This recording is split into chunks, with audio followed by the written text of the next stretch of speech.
те, которые я знаю, немцы, они очень скромные. Если даже у них есть, к примеру, финансы, они это никогда вот так не показывают и не кричат, что вот у меня вот есть такие шансы. Баштап койгон окууну тыштап койгон ошондон коркпой элеңиз. Эгерде тиги эски окууңузда көзүңүз жетпей атса, жаңы окууда көзүңүз жетип атса. Мен Германияга келгенден кийин балыктар албетте ар башкача, балким 15-чи айфонду карашпаса деле өзүнө керектүү нерселерди карайт. Дан эле окуядан жеден келер деп. Бирок мен азыр окуган ауыз билингдagi билимди ичинде эмненин баарын окудум. Мен Кыргызстанда 50 жылда окугам эмесмин. Кыргызстанда бир да мындай деңгээлге жетмек эмесмин. Эмне десе де берсин, мен ушинтейлик, сиз ушинткиле, мен ушинтейин, элге карап не кылабыз деп. Жаңы я подумала, нет, мен бияқта калбайм. И я просто оттуда вышла, оставила ключи и сказала, не бияқта калбайм деп чыктым. И получается, я осталась на улице со всеми вещами. И с немцами нужно как бы больше времени. То есть ты просто с ними общаешься. Вначале про очень такие легкие темы, про погоду, про кофе, про транспорт. А потом, когда ты уже немножко начинаешь говорить чаще, то они начинают уже более открываться и говорить про более серьезные темы, про отношения. Мен дагы ата-энеме ушунун кызы барып окуп атат. Мен деле окуй алам. Получается, же иштеш керексиң, а иштеген пайдасынан эмне окууга келсең. Же Кыргызстандан бирөө көп акча жөнөтөт. Равноправие, мы даем им наши ресурсы, наши знания, наше время, а мы получаем от них, получается, других ресурсов, да, в виде финансов и других.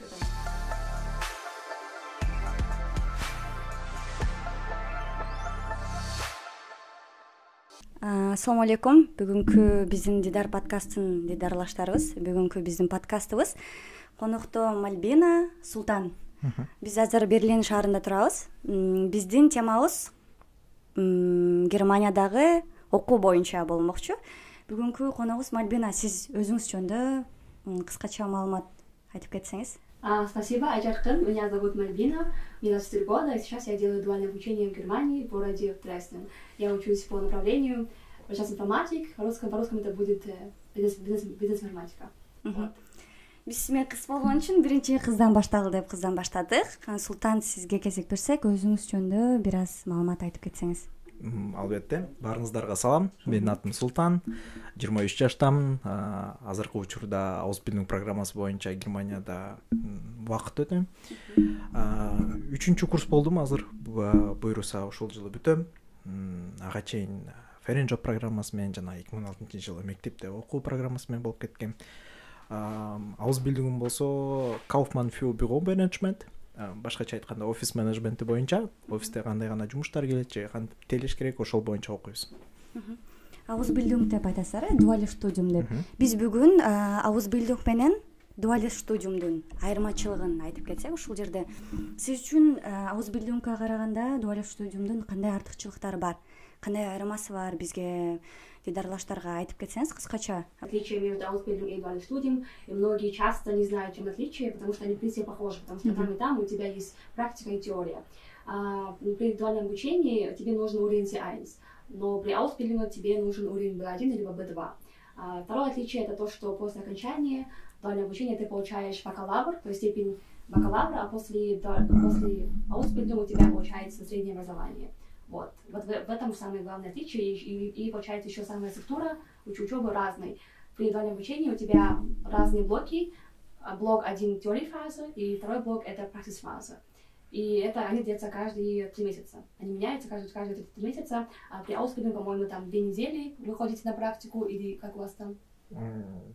Бизде болсо негизи айдын жарымысы, башкача айтканда 2 жуманын ичинде негизи системалар да башкача болот, мындай блоктор менен болот, же болсо убактысын бир бөлүмү. Меникисинде мисалы блок 2 жумада бир болот. Демек бир айдын 2 жумасын мен иштейм, а 2 жумасында мен окууну окуйм. Кээ бирлерде 3 күн окуйт, анан калганысын иштешет. Биздикинде бирок Мальбина айткандай, бизде да практис фазаларда практически убакытка берилгенде бизде битке кезирээк жарым жылда бир алмашат дейм. Биз болсо бир отделден бир отделге жарым жылда бир алмашабыз.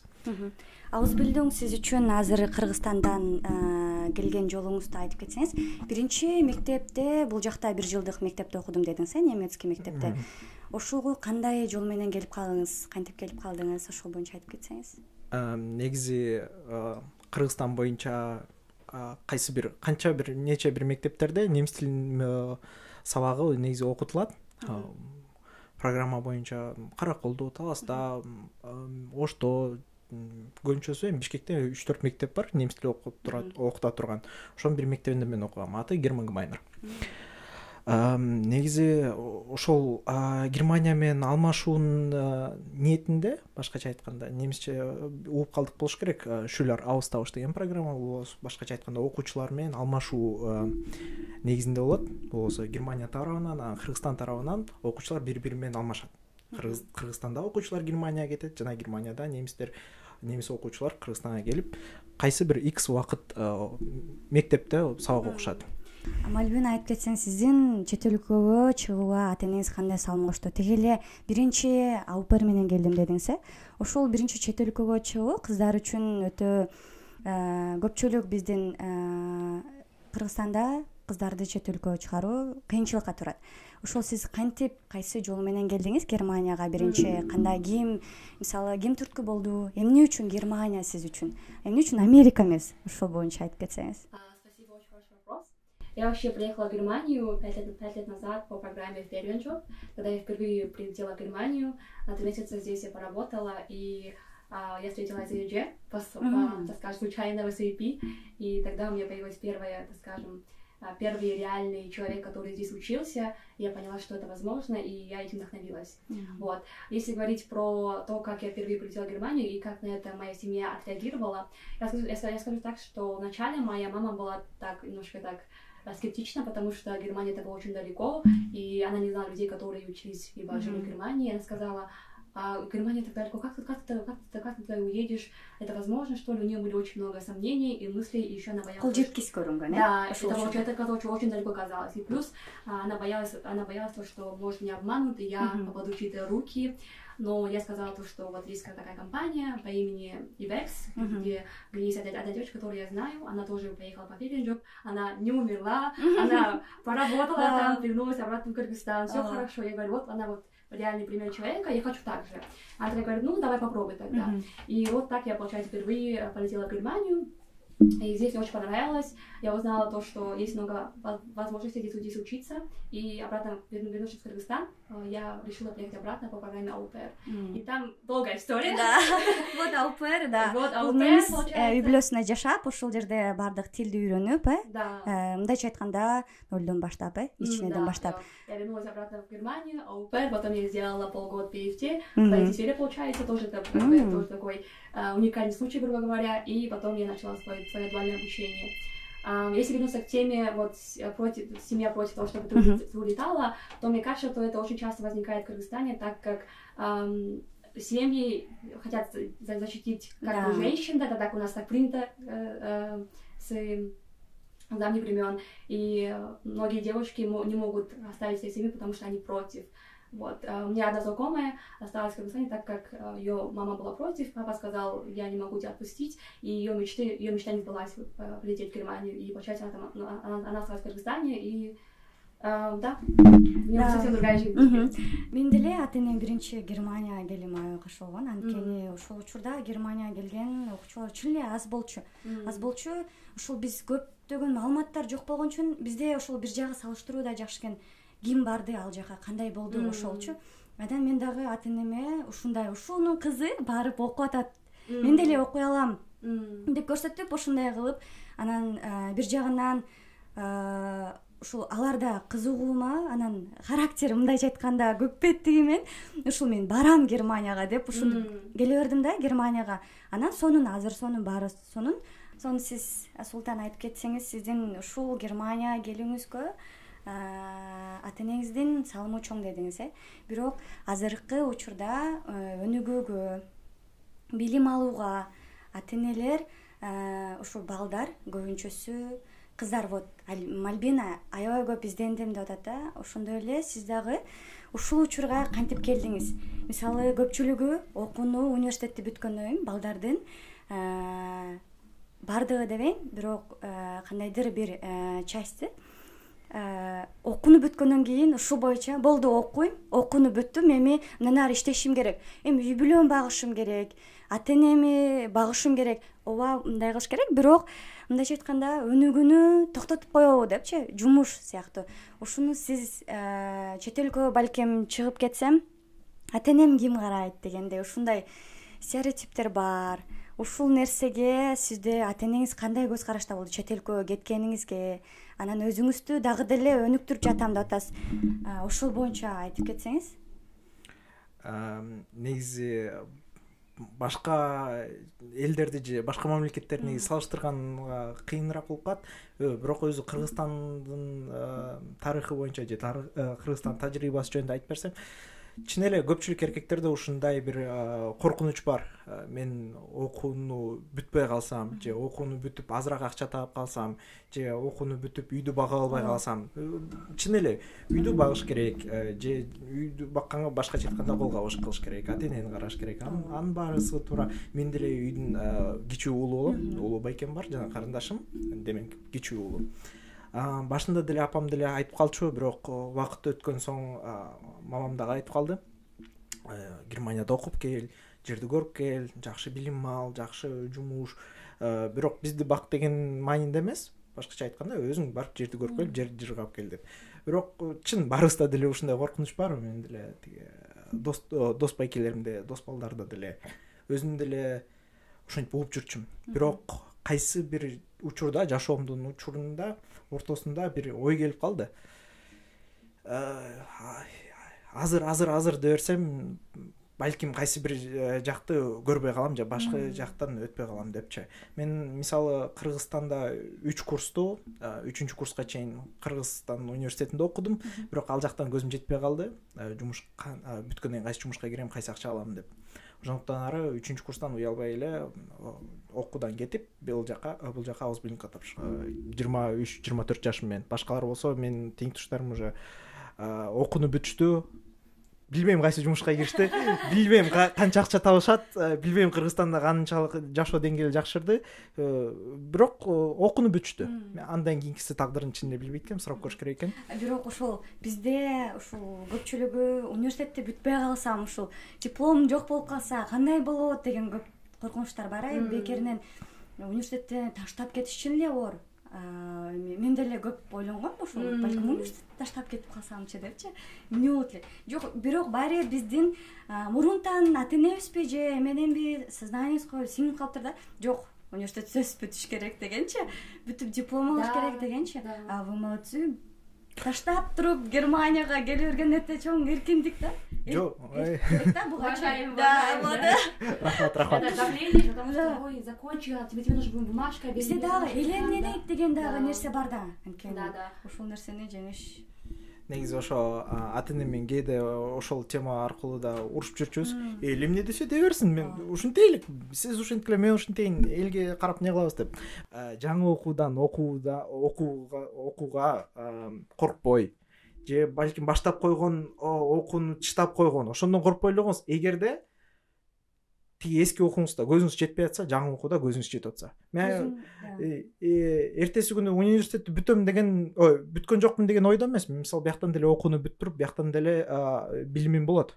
Бияктан чындыгын айтсам, бул жакта ауыз билимди бүтүп бара айтышат, университеттен билими төмөнүрөөк же деңгээлирээк деп.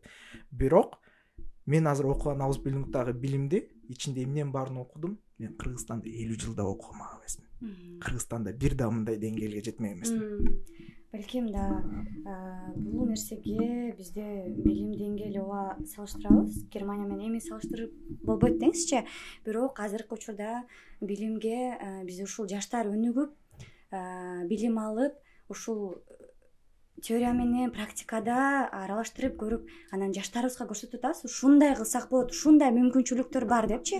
Германия балким биз ушул жерде калып Кыргызстанга салым кошо алабыз да. Анткени биздин өзүбүздүн жүрүшүбүз менен эле аларга чоң мындай үлгү болуп берип атабыз да жаштарга. Анткени ушундай билим алып Кыргызстанга деле барып ушуну жайылтсак болот да. Ушул нерсени билимди алып андан кийин бешиктен кабырга чейин билим алуу дейт го. Ушуну токтотпойчу, анткени турмуш кургандан кийин деле, андан кийин үй бүлөлүү болосуз, үй бүлө бала тарбиялоо дегендегичи. Анан ушул нерсеге сиздин Альбина айтиде бул жакта SAP SAP компаниясында кандай ошол компания менен кыскача айтып кетсеңиз, эмне үчүн SAP, кандай мүмкүнчүлүктөрү бар?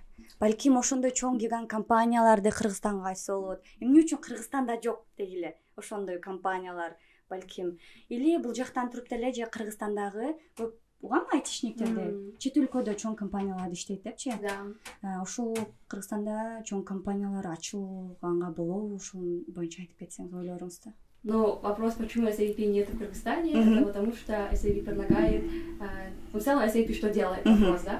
Многие не знают, что SAP работает в B2B маркете, это business to business, то есть мы предлагаем наш продукт компаниям.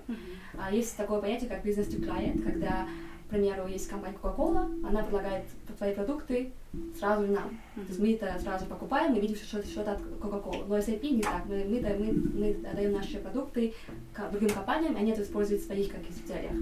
SAP предлагает ERP-системы. Это такая система, которая используется в компании, чтобы контролировать процессы в компании. К примеру, финансы, HR, логистика, продукция и так далее. Вот. И эта система, она очень-очень обширная и трудно понять. И именно эта, так скажем, ее сложность меня очень привлекала, потому что я очень люблю себя челленджить в каком-то плане. И сказала, это очень интересно, звучит очень-очень трудно, я хочу это понять. Одна из причин это потому, что мне очень нравится это. Во-вторых, у меня самой есть некая, так скажем, история SAP. Я когда приехала в Германию по ференджоп, я попала в SAP и работала на кухне SAP. То есть я давала работникам SAP обед. И также мыла после, как мы собирали посуду, потом мы еще мыли эти чашки после кофе. То есть я увидела SAP именно как из кухни, так скажем, не как работник, а просто как персонал, который обслуживает работников SAP. И подумала, я не хочу быть на кухне, я хочу вот там сидеть с ними. Вот тогда мне эта связь с SAP тоже вместе получается, отдельно от их продуктов. И в целом SAP, работа там, получается, мне очень нравится. Во-первых, там очень-очень гибко, как сказать, нету никакой иерархии. Точнее, она есть, конечно, у каждой компании есть свои структуры, есть свои правила организации, но в SAP нет такого, что шеф, он твой, так скажем, человек, который тебе говорит, что делать. То есть он есть, но в Кыргызстане шеф, он человек, который тебе приказывает, ты должен все делать, что он говорит тебе. Ты не можешь даже сказать ему какие-то там критику, либо же ты должен подчиняться ему и ходить на цыпочках, чтобы он тебя не уволил. SAP не так. То есть SAP равноправие, мы даем им наши ресурсы, наши знания, наше время, а мы получаем от них, получается, других ресурсов, да, в виде финансов и других бенефитов. Вот. И кроме этого, гибкость, мы можем работать по времени, когда нам удобно. Можно начинать работу утром или днем, но главное, ты заканчиваешь свою работу в течение дня. Вот. Негизи мен болсо Deutsche Post DHL чоң корпорациясынын дүйнөлүк чоң корпорацияда иштейм. Негизи ар бир эле жумушта ар кандай позициялар болушу мүмкүн. Бизде деле ошол жерде бир ошол эле техниктер, электриктер, энергетиктер баардыгы ар кандай жолор болот. Анан элдер ойлошу мүмкүн, логистикада, Deutsche Postто, бул товарлар ташыйт же тиңдемдейт. Андай деле болушу мүмкүн, айтпайм, калп айтпайм. Бирок мен эң негизги тапшырмаларым, эң негизги жумуштарым бул болсо кардарларым менен иштеген эмес, бул болсо менин коллегаларым менен иштешкен. То есть башкача айтканда биз бул тамда кардарлар менен түзмө-түз иштешпейбиз. Кардарлар менен биздин башка коллегаларыбыз иштегени, мен болсо ошол коллегаларга жардам өткөзөм. Бул болсо IT тармагынан болобу же мындай жөнөкөй бир Султан берде бир көйгөй болуп атат, ошону түшүнбөй атам, ошону барып жардам берип койчу деп ошонун баарын чечишкенде. Негизи абдан терең деле кире албайм тилекке каршы, анткени биздин эрежелерибиз боюнча. Бирок башкача айтканда же үстүртөн айтканда бул тамдын сиз азыр тартып албайсыз, бирок бул жерден келип көрдүңүз болуш керек. 2 тамыбыз бар, 2 чоң там. Ошол 2 там боюнча бүт IT көйгөйлөрүн чечүүчү же жаңы IT киргизүүлөрүнүн үчүнө бул жерде мен жоопкерлигимде. Жакшы суроо болду. Негизи бул баардыгыбыз ойлойбуз, же отуруп толтур акча табыш керек, же карьера жасаш керек, же азыр отуруп бул азыр жакшы мода болуп атат, башкача айтканда хайп. Биз баарыбыз ошол сөздү билебиз. Хайп болуп атат, ушун менен алектениш керек, ушун менен иштеш керек дегенде. Мен көп ойлондум, негизи кантсен деп. Бирок аягында отурганда бул корпорацияда мен 3 жыл иштедим. Дегенде ушул офисте, ушул шаарчада, ушул жерде 3 жыл өткөздүм. Анан отурганда ойлодум. Башкача айтканда бул болсо берүү алуу экен. Башма-баш берүү алуу, алмашуу. Бул жерге өзүңдү инвестиция кылат экенсиң, өзүңдүн күчүңдү, өзүңдүн энергияңды, өзүңдүн убактыңды, бирок ошондой эле салыштырмалуу ошол компания сага жооп берет экен. Башкача айтканда Германияда же ушул жумуштардын арасында негизи 30-40 жыл жөн эле иштеп койсо болот. Ар башка позицияда, баары жакшы төлөнөт, условиялары жакшы. Анын баары негизи бар ошо таразага салып жакшылап ойлоныш керек да. Мен ойлонгонум бул болсо кийинки келечекте жашоого мага бирке башкача айтканда бир туруктуулук берет. Туруктуулук, жөнөкөйлүк жана эң акыркысы тынч жашоо. Негизи ошол келгенде эле байкадыңар болуш керек. Кабинетте бул атмосферада мен өзүм каалаган сүрөттөрүм турат, каалаган постерлерим турат. Өзүмдү жакшы сезиш үчүн өзүм каалаган клавиатурамды, анан ковриктерим, башкача айтканда өзүмө мындай рахат берүүчү, өзүмдү комфорт, жакшы ыңгайлуу сезиш үчүн көп нерселерди алгам. Мен да бүт чогуу иштешкен коллегаларым бүт баардыгы сурашат. Мун бар, эмне алып келесиң, буга акча карап атасың деп, мындай деп. Бирок бунун баары негизи жөн эле оюнчук деле эмес, бунун баардыгы бир кандайдыр бир комфорттун белгиси. Баардыгыбыз эле билебиз, жөнөкөй эле бир 4 там турса эле анын мага жаман сезилет да. Күн бүркөктө болсо бир нерсе болуп келип, мен көңүл көтөрчү нерсе керек да. Анткени бул жашоодо биз баардыгыбыз эле иштейбиз, жашайбыз, уктайбыз, анан бир ойлонуп көрсө, бир күнүгө бир 6-7 саат иштесек же 8 саат иштесек, бул башкача айтканда жашоонун 3/1 бөлүгү да. 3/1 бөлүгүн биз болсо бир орунда өткөрөбүз. Анан ошол жакта биз көңүл көтөрө албай же өзүбүздү ыңгайлуу сезбей ошентип отурсак, анда бул билбейм, мен үчүн абдан жаман көрүнүш. Ошондуктан өзүмдү жакшы сезиш үчүн ошентип карап турабыз. Негизи эми бүт сүрөттөр боюнча айтып бергендей, баардыгы эле башында эле алган үчүн анткени жакшы көрүнөт мен үчүн. Менин көзүмө абдан жакшы, жагымдуу көрүнөт. Кээ бир нерселерди мен бунун баардыгы болсо Жапон элинен келген аниме культурасы. Негизи булардын баары жөн эле алгам, жакшы көрүнөт деп. Анан бирок анча-мынча кээ бир жерде эле мындай башка ой жок эле алгам. Бирок мындай убакыт өткөн сайын бир мындай отуруп, бир карап көрүп, бир мындай мотивациясын же бирке мындай кандайдыр бир маңызын ойлонгондо, мисалы караштырып көрсөк, бул жерде бирке бырышып калды, анткени шамалдап калды. Бул болсо жөн эле бир аниме деп койсок болот, бирок бул сүрөттө биз болсо мындай эркиндикти көрүп атабыз да. Кээде мындай отуруп калганда, отуруп калабыз, күн сон болуп атат, бирок мен офисте отурам деп, анан же давно же отпускка барып көрө элекмин, же мындай Кыргызстанга же тигине мындай деп барып, анан буну бир карасак, бир эркиндик ойго келет да.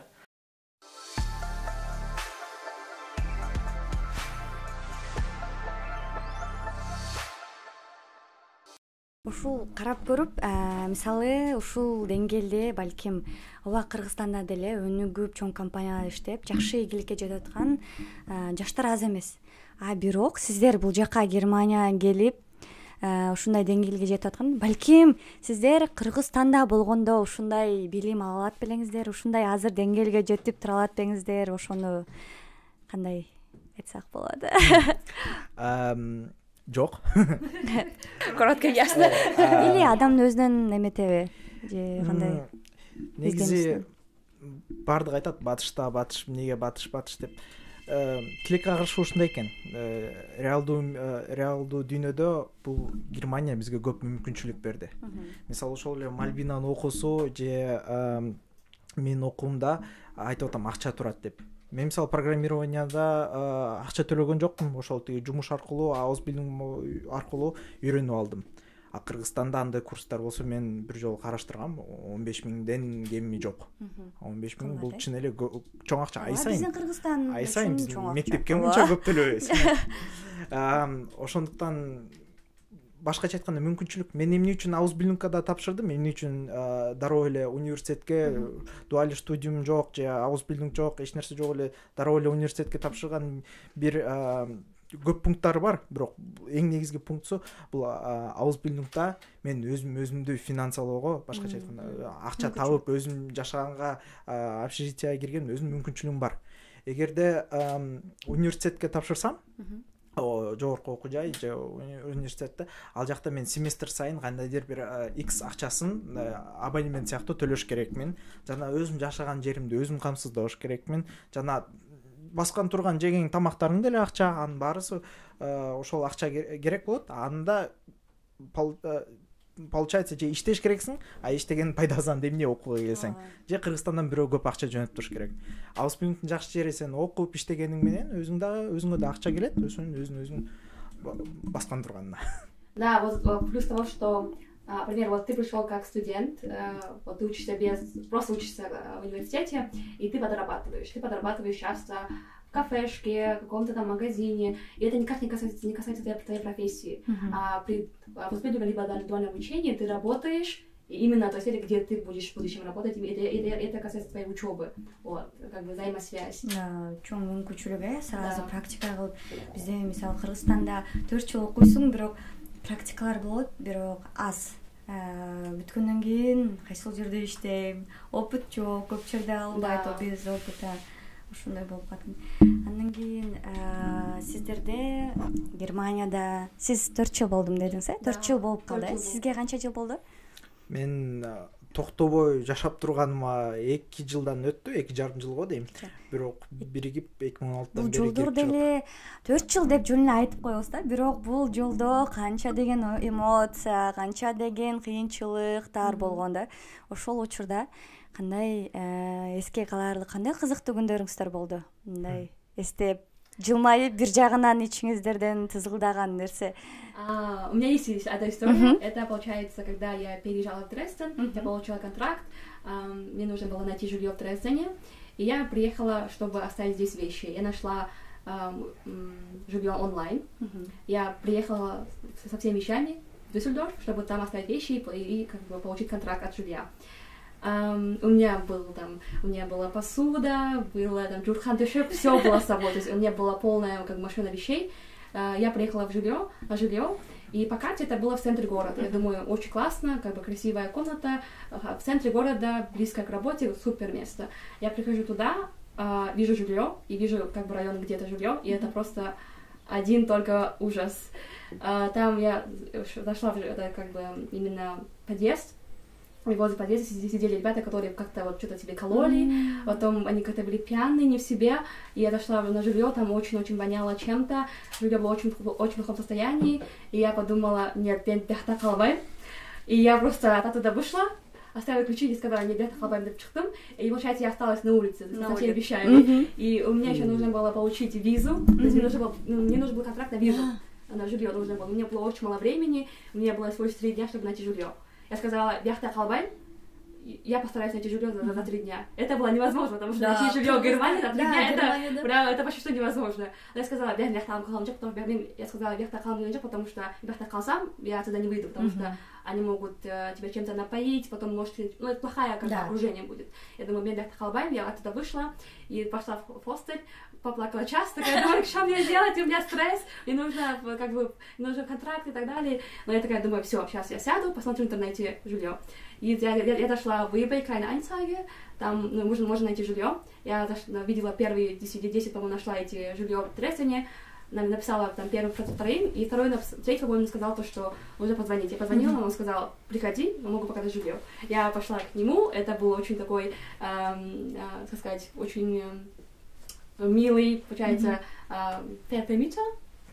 арендодатель, но знаете, что у него тогда был был ковид, получается, и многие люди не хотели принимать вакцинацию, и он был против этого. У него была еще надпись, типа, никакой вакцинации, я поняла, что он немножко такой, то, что он такой не любит, и когда я зашла, он такой спросил сразу, ты принимала вакцину? Я сказала нет, хотя я принимала, потому что если сказала там, он сказал, что мы друг друга не поймем, я соврала, потому что мне уже был живем, и потом я с ним болтала, у него была семья огромная, я со всеми поздоровалась, и вот так я с ним хорошо поговорив, получила за один день контракт и живем. Германияда көчөдө калыш жөнөкөй эле. Ошол учурда Кыргызстанга кеткиңиз келдиби? Ошол жерде? Нет, я сказала, нет, как я могу уйти, если у меня есть контракт на дуальное обучение? Я еще сдала тогда C1, получила, мне было все было готово, только не было жилья. Я сказала, ни в коем случае я не поеду в Кыргызстан, я найду жилье в любом случае. И вот это стержень и вера в то, что я найду, мне очень помогло.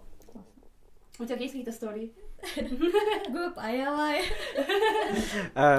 Чын, билбейм, өзүңүз деле айтсаңыз болот.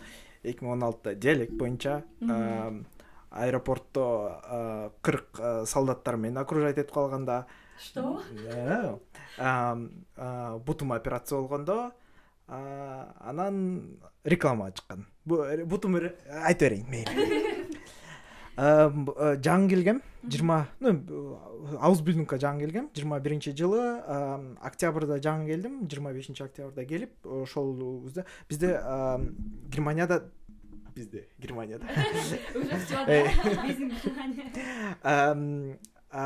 милдеттүү түрдө биз болсо болгон страховкаларды кылыш керекпиз. Ал убакта мен келиш үчүн бир кандайдыр бир арзан страховка кылып койгом, ал эч нерсеге жетмек эмес. Бирок ауыз билингке киргенден кийин, окууга, жумушка киргенден кийин мен уже официалдуу бир страховканы төлөп баштадым жумуш аркылуу. Менге берилген стипендиядан ал жака страховкага биринчи айда төлөндү. Ошол ноябрь күнү, бир айдан кийин, почти ровно бир айдан кийин, 22-ноябрда айтып коеюн, текшерсеңер. Жумуштан чыгып үйгө басып баратсам, Токойду аралап басып баратсам, бир учтукуй жыгачка бутум илинип кетип, тытылып кетет. Бутум бул жерин тытылып кетет. Анан жөн эле тытылып кетти деп эле барып сүрт коюп туруп, үйгө чейин барып, суу менен тазалап коюп отургам. 1-2 күн өттү, уже кызарып күчөп барып атат. Анан 3-чү күнү таптакыр болбой, уже мен базы болбой, бутум ооруп, ар бир баскан сайын өйкөп, түшүнбөй атсам, карап ачтым, карасам, билбейм, күчөп кеттир, ириңдеп кеттир. Билбей калдым, эмне болуп калдым деп, анан мен азыр ушуну төлөгөнгө акчам жок, кантем төлөйм? Кыргызстандан келгенден кийин билем да, бир жака барсаң акчанын баары акча. Анан бир коллегамдан, немистин коллегамдан сурадым, эртең жумушка чыга албайм го, бутум бир нерсе болот, кантсем болот деп. Айтат, жүндүйсүңбү? Страховкаң барбы? Ооба, сен бар анда. Дароо больницага бар дейт, дароо көрсөт дейт. Апа, аны төлөш керек десе, бара бер, аны көрөбүз деп. Анан бардым, больницага барсам, мен доктор карады, доктор караса, бунуңар жаткызгыла дейт. Эмне болуп кеттим десем. Ошол эле күнү мени жаткызып салышты. Мен түшүнбөй калдым. Мага айтып атышат. Анан бир маалда айтат, Султан, бутуңа операция кылыш керек дейт. Бутума, демек, ошол жыгачтын кандайдыр бир кички калдыктары калып калыптыр. Анан ошол болсо каңды ириндетип, жамандатып, ал болсо күчөп кетиптир. Балким 1-2 күн ичинде жакшылап тазаласа кетмек. Бирок уже 3-4 күнгө күчөп кетип, ал бутту болсо обязательдуу түрдө, милдеттүү түрдө аны операция кылыш керек экен. Операция ошол түнү жаттым, эртеси күнү анализдер тапшырып туруп операцияга кеттим. Барды кайныкидей кинодой. Врачтар келет, медсестралар келет. Медицина күчтүү, абдан күчтүү. Наркостон беришти, анан уктап калгандан кийин бутумду барып да дарылашты. Ал жакта бир жумадан кийин жаттым. Тамак 3 маал тамак беришти. Тамактары сонун ресторандыкындай. Бүт баары келип дарылашты, анан аягымда келип отуруп, Султан, мен сизге счет деп келди. Счетту келин карасам, бүт баарын эсептеп бүткөндөн кийин 10.500 евро деп турат. Кантип төлөйм деп, ошо коркуп, дароо коркуп баштадым.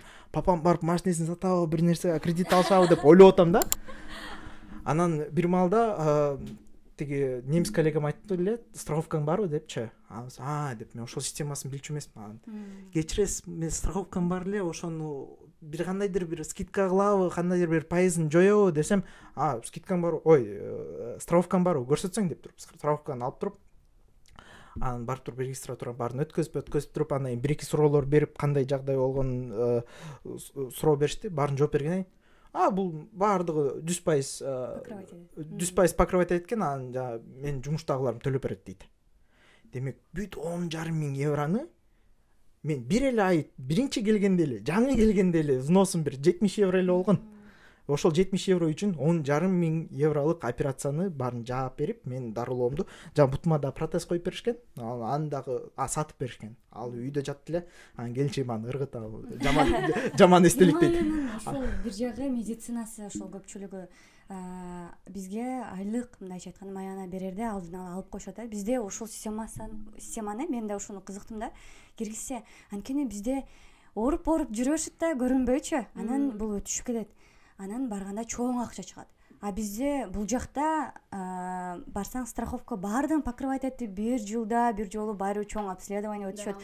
Ушул мен да ошол кызыккан нерсем, ушул система бизге да кирсе деп ойлонгом да. Ушул нерсе чоң. Анан айтсаңыздар, Германия сиздерге эмне берди? Балким моралдык жактан күчтүү болдуңуздар. Конечно, андай нерсе бар чоң. Анан дагы кандай мүмкүнчүлүктөр? Өзүңүздөрдүн чоң качество алган, немистерден айырмаланган, балким ошол жөнүндө айтып кетсеңиздер. Анткени мындайча айтканда, немистер закрытыйраак народ болот деп айтып коет го. Анан Кыргызстан мындай биз ачык, мейманчыл болгондо бизге Германияга келгенде кандай болду, кыйынчылыктар болду? Ушул Германия сиздерге эмне берди? Ну, в целом Германия дала мне очень много возможностей. Ну, если говорить про возможность учебы, работы, мы говорим целый час почти про дуальное обучение. И, конечно, навыки, карьера, вот опыт, все такое. А если говорить именно в плане вот каких-то качеств, то, конечно, таки Германия, ну, во-первых, дает тебе понять то, что у людей есть личные границы, и нужно это уважать. В Кыргызстане у нас как бы особо это не ценят, или же это не соблюдают. Например, они могут сразу же, если там у человека ему там 30 лет, грубо говоря, она замужем, но она еще нет, у нее нет ребенка, они могут типа, почему у тебя нет ребенка, почему ты еще не родила, да? То есть, может быть, у человека проблемы со здоровьем, он не может родить. И для него эта тема очень болезненная. И мы это не думая, просто начинаем спрашивать, а почему ты не сделал, почему ты это так не сделал? То есть, именно вот это, в Германии люди как бы не спрашивают у тебя, почему у тебя нет ребенка, почему ты не замужем, они как бы уважают тебя и твои границы. И люди говорят, что немцы закрытые, да, но с ними нужно время. То есть ты не можешь с ними сразу же первый день стать лучшими друзьями. Кыргызами по-другому. То есть неважно, кого я встречаю в моей жизни, мы уже первый день болтаем про все, то есть про мое прошлое, про какие-то там личные темы, про отношения. То есть ты можешь за один день узнать человека полностью. Но в Германии немцам нужно как бы больше времени. То есть ты просто с ними общаешься, вначале про очень такие легкие темы, про погоду, про кофе, про транспорт, а потом, когда ты уже немножко начинаешь говорить чаще, то они начинают уже более открываться и говорить про более серьезные темы, про отношения. Вот. Это в плане того, что в Германии очень уважают личные границы, и это как бы сказывается на коммуникации между людьми. Сон. Эмне Германия берди деп так айта алсак болбойт, анткени бүт баарысын кичке кезибизден бери ата энебиз баарыбыз бакты, тарбия берди, анан баардыгы ушундай причинасы болду. Бирок чын эле негизгиси кандай бир ойлонуп көрдүм. Жана бүгүн дагы бул подкастка чейин дагы сүйлөшүп отурганда да, же азыр деле отуруп атканда ойлодум. Мен чын эле немис тили окуп атканда кайсы бир проект болсунбу, же кайсы бир тема болбосунбу, Германиядагы мектепте кички окуучуларга мындай задание берилет экен. Силерге могу тема ушунун жакшы жерин, жаман жерин изилдеп, анын аягында өз оюңарды билдиргиле дейт. Анан чын эле ой ичим. Андан кийин ар башка темалар болуп калышы мүмкүн. Бир белгисиз темада болуп калса, ошонун жакшы, жаман жактарын да изилдегенден кийин өзүң оюңду кура алат экенсиң. Билбесең дагы. Бизге ушундай бир задание берилди эле, чын эле интернеттен караштырып, бирөөлөрдөн сураштырып, өзүң эстеп, ушундай бир ой жүгүртөт экенсиң. эмне деп Германия эмне берди десеңиз, негизи бул ушундай ой жүгүртүү, бул абдан жөнөкөй эле, оңой эле нерсе, ар бир киши кыла алат. Кыргыздар болбосун, Германия болбосун, адам баласы ушинтип ой жүгүртө алат. Бирок эмнегедир мен Кыргызстанда жашап аткан учурунда андай ой жүгүртүүгө эч качан муктаж болбоптурмун. Башкача айтканда, могу программага кантип барам? Билбейм, бир байки билет болуш керек, ошону сурап көрөйүн, же ошол жасап берет, же мамам папам жасап берет, же ушинтип башка бирөөлөргө таяна беребиз, же көп көрөм. Өзүм негизи көп интервью бербейм, бирок көп көрөм, башка бирөөлөр сурайт. Германияга кантип кетсем болот, кандай жолдор бар депчи. Ошол кишиден сурагандан көрө, же ошол кишиге өзүнүз изденип, өзүнүз ой жүгүртүп, негизи Германияга барган жакшыбы, жаманбы деп баары сүйлөшүп атабыз. Балким аягында бизди уккан киши ойлонот, жакшы жактары көп экен, жаман жактары көп экен. Ошонун баарын таразага коюп туруп, өзүнүн оюн жүгүртүп, өзүнүн оюн билдирип, өзүнүн шартын кошуп. Шартын кошуп, өзү дагы бир ойго келет. Эмне берди десеңиз, чын эле ой жүгүртүү. Ой жүгүртүү мен адам кылган нерсе да. Анан акыркы суроолордун бири, бул подкастты жыйынтыктайбыз азыр. Баалуулуктар боюнча. Кандай баалуулуктар ушул, мисалы, Германияда немистердин билимге болгон булардын баалуулуктары башка да. Мисалы, жөнөкөй эле бизде айфонду көтөргөн адамдар биздечи. Бирок аны эмне үчүн? Анын мисалы мен Германияга келгенде эч бир немистин iPhone 15 көтөргөнүн көргөн жокмун да. Алардын баалуулуктарынын колунда китеп же билим башка нерсе да. Биздин баалуулуктарыбыз башка экен да. Ошол боюнча айтсаңыздар. Өзүңүздөрдүн дагы мисалы. В Кыргызстане, часто мы тому тендируем, чтобы показать, какие мы крутые. То есть у меня есть iPhone, у меня был огромный той, и типа это показывает, что у меня есть типа деньги. В большинстве случаев, по-моему, те, которые я знаю, немцы, они очень скромные. Если даже у них есть, к примеру, финансы, они это никогда вот так не показывают и не кричат, что вот у меня вот есть такие шансы. Например, я знаю одного одногруппника, я знаю, что у него очень фамилия такая уже, как бы у них очень хорошие финансы и так далее, но он никогда об этом вот не кричит и никогда об этом не показывает. То есть он одевается обычно, и он учится просто. И у него, как получается, нет ценности показать людям, какой он богатый, грубо говоря. То есть, мне кажется, в этом плане мы отличаемся от них. Балким негизи мен деле ушундай болчумун. Мен деле Кыргызстанда жүргөндө бир сонун машина айдасам, элге көрүнсөм, рубашка, костюм кийем деп дагы бир ойлор бар болчу. Бирок убакыт өткөн сайын аягында карайт экенсиң, көрсө тигинин деле баласы жөнөкөй айылдан келип туруп, тигил деле мендей эле 4 алат экен, 5 алат экен деп элечи. Анан бул жака Германияга келгенден кийин баалуулуктар албетте ар башкача, балким 15-чи айфонду карашпаса деле өзүнө керектүү нерселерди карайт. Жана эле ошол эле окууда десе, окуун тегерегинде эле дайыма эле жүрөбүз.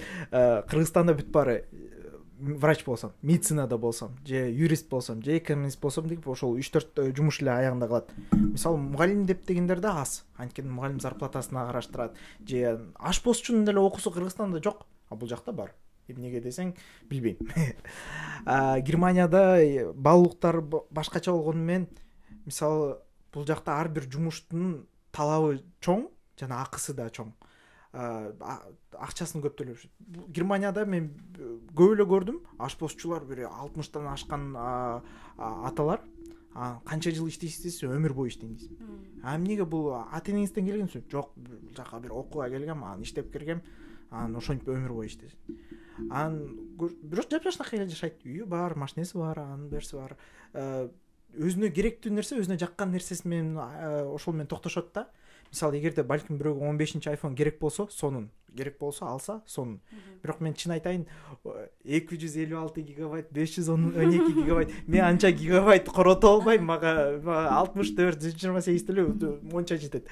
Ошентип эле баалуулуктарды бир караштырып көрүш керек. Кыргыз болбосун, немис болбосун, негизи эле адам кишиси өзүнүн баалуулуктарын өзүнө жараштыруу. Ушул баалуулуктар деле билим алуудан, билим изденүүдөн, анан кийин адам бир өзүнө бир чечим чыгарып, анан ошондон, баары эле билимге, аракетке келип токтоп экен да. Ошон үчүн билим алууну токтотпой, өзүбүздү өнүктүрүүнү токтотпой, андан ары келечегибизге башка өзүбүз эле бололу дебей, башкалар менен да бул билим менен бөлүшүп, Кыргызстаныбызды, келечегибизди өнүктүргөнгө аракет кылып, ушул келгениңиздерге чоң рахмат. Өтө сонун подкаст болду деп ишенем. Пайдалуу информациялар, пайдалуу ошол чоң ыраазычылык сиздерге. Сиздерге чоң рахмат чакырганыңызга. Саламатта калыңыздар.